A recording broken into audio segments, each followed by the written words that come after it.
Shalom. First and foremost, I want to give all honor, glory, and praise to Yahweh and His only begotten Son, Yahweh Shai. Yahweh is the name of the one true God, and Yahweh Shai is the name of His only begotten Son, who the world ignorantly calls Jesus. And I want to give double honors to the apostles and the elders of Great Millstone, and I want to send salutations to all the Akim throughout the four corners of the earth, exalting the name of Yahweh and His only begotten Son, Yahweh Shai, in truth and in sincerity. Alright, this lesson is going to be about not being attached to anything away from this truth. If brothers, if you're listening, you may not be familiar, but my favorite team in the NFL is the Chicago Bears. Obviously, you can see they got their ass kicked by the superior team this past Sunday, the Kansas City Chiefs. And, all the brothers know, man, saying they know that I'm a big fan of the Chicago Bears. Brothers know we talk sports all the time, whenever we're around each other, things of that nature. And they know that I had expectations for this team. And so far, even through 3 games, man, this team has not lived up to expectations, right? And after the game, Jake was talking, and I posted this photo, this score, the ending results, and I put on the caption to it. The message to the photo was, "I can't enjoy shit in this kingdom." Because I'm a Chicago sports fan, bro. I root for the Bears, the Bulls, the Hawks, and who else? Sox. Yeah, Sox, Bulls, Bears, Hawks. All right, and they all suck. All right, Bulls are okay, but they're mid as fuck right now. They're really mid. Yeah, all right. But when I posted this, Jake knew what I was saying, because they was like, brothers was like, yeah, they suck, bro. You know what I mean? And the thing is, though, the point was that we can't enjoy anything here. Jake gets so caught up in the world and the things of the world that it pulls them away from the faith, man. Because like I said, these things, it's not forever. These things are temporary enjoyment. And we had a brother that I've been knowing in the faith for at least 8 years, at least.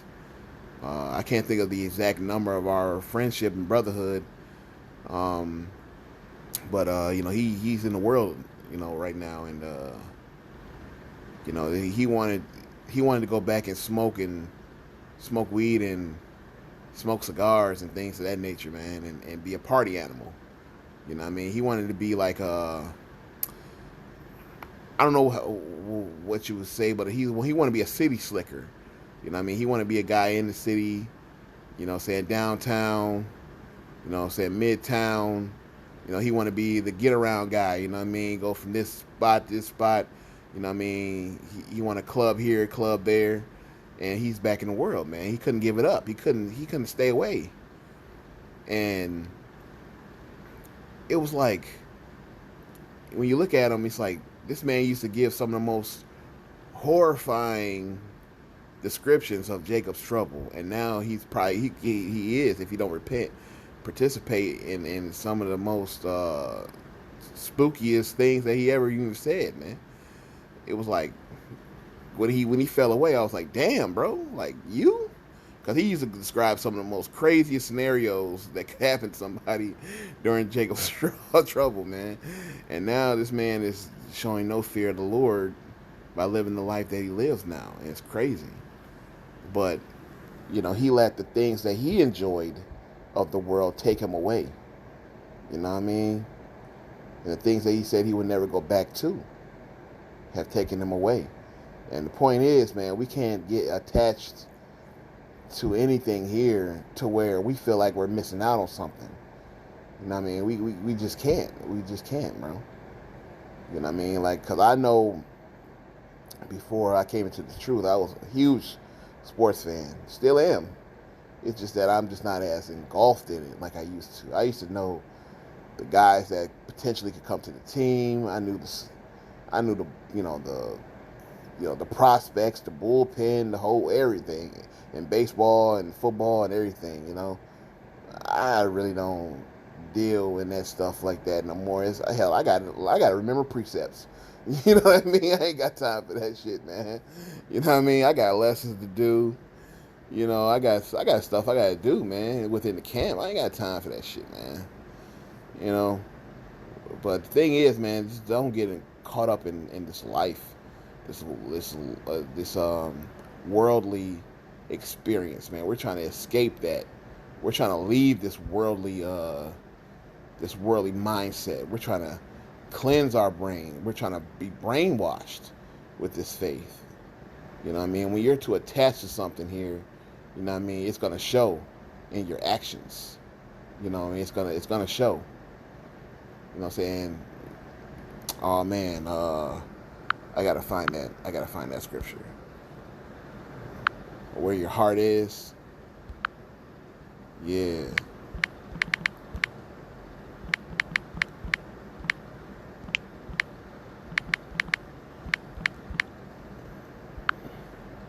Let me see.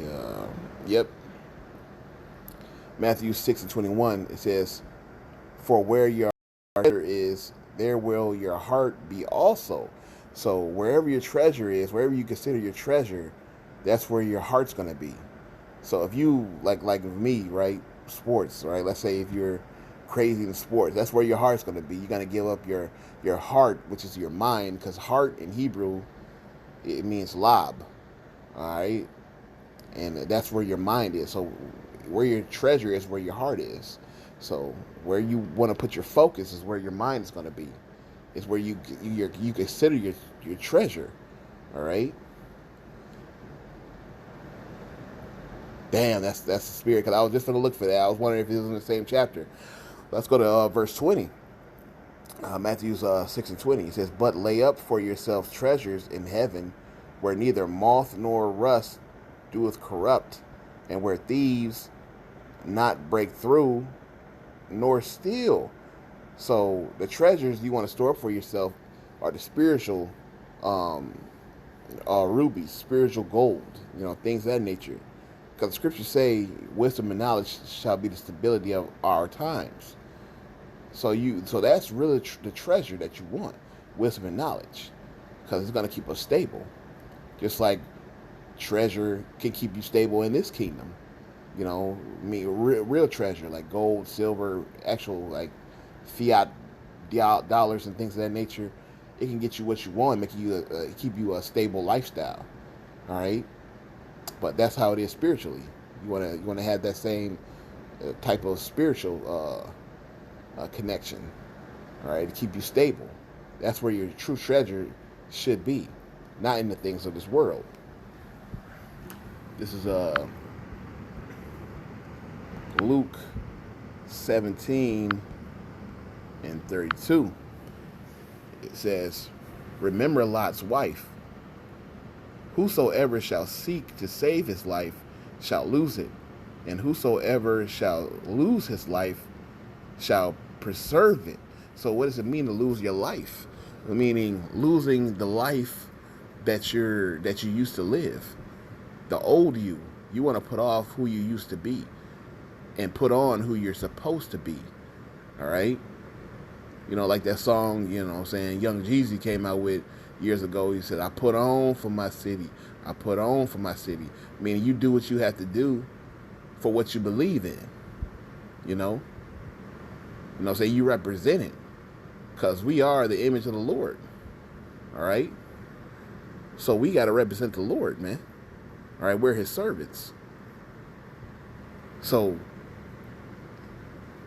if you know what I'm saying, you lose your life, meaning the life of this world, you know what I'm saying, you're gonna preserve it, man. All right. So because you want to live the life that's righteous in the eyes of Yahweh Bahashim Yahweh Shai. Right. So you got to remember Lot's wife, because what happened to Lot's wife? Lot's wife looked back when she was given a commandment not to look back by the Lord, but she looked back because she wanted to go back, because she thought about the life she used to live. She didn't believe in the life that the Lord was going to give to her if she stayed faithful to the words of Yahweh Bashim Yahweh Shai. She didn't want to be faithful to the words of the Lord.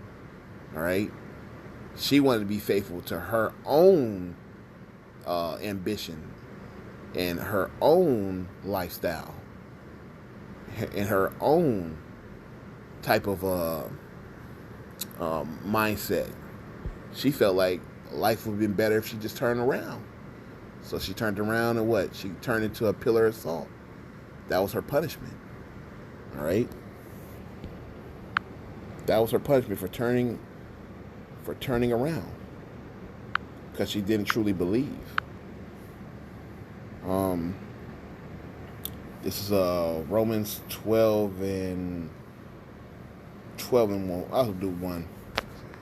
It says, I beseech you, therefore, brethren, by the mercies of God, that ye present your bodies a living sacrifice, wholly acceptable unto God, which is your reasonable service. All right? Because we're supposed to present ourselves as a living sacrifice. All right? Meaning we live for the Lord and we sacrifice our old lives. All right? Because we want to lose our old life. We want to sacrifice who we truly are for the Lord, the same way he did for us. All right? Because we could sacrifice the time. All right? We could sacrifice the families, the careers, all right, the enjoyment here for the sake of Yahweh Bahashim Yahweh Shai. All right? We put ourselves second and put this faith first. Verse 2. And be not conformed to this world, but be ye transformed by the renewing of your mind, the renewing of your mind, the refreshing of your mind. Let's look up renewing. All right?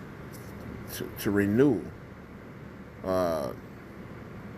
Renovation, complete change for the better.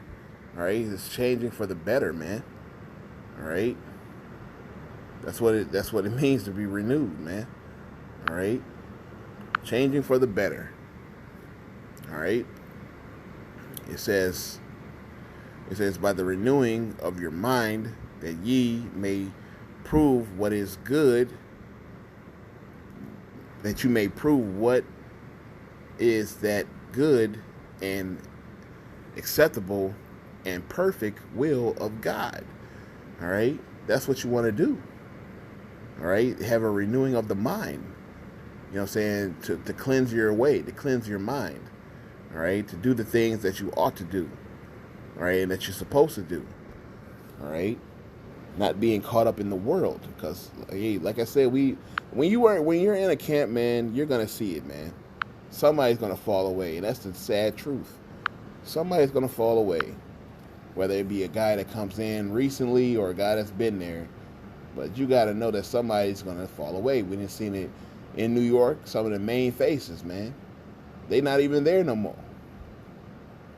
I came into the faith in 2012. There's some major players that was back then with the apostles. They not there no more. They in the world. And you can look at Chicago from 2012 to now. Some major guys, man. Popular dudes. Gone. You know? Why? Because they truly weren't cleansed. Their brain wasn't, their mind wasn't clearly cleansed and washed away the nonsense of this world, man. They were still caught up in it. All right? 1 John 2:15. Love not the world, neither the things that are in the world.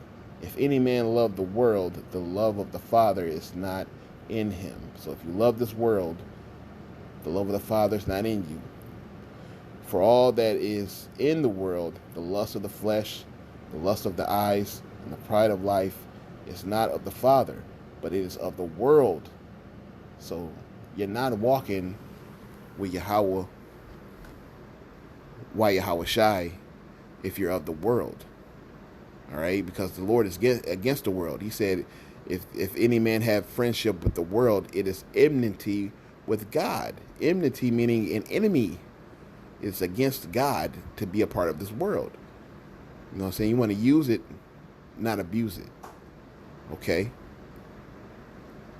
So, you know, you want to separate yourself from the world as much as possible because it could overcome you. It's how the devil uses it to take you out. All right? Get you back, try to get you back in that old mindset. Like, make you believe that you're missing out on something, but you're not. That's the trick. All right, so with that, all honor, glory, and praise to Yahweh Bahashem Yahushai.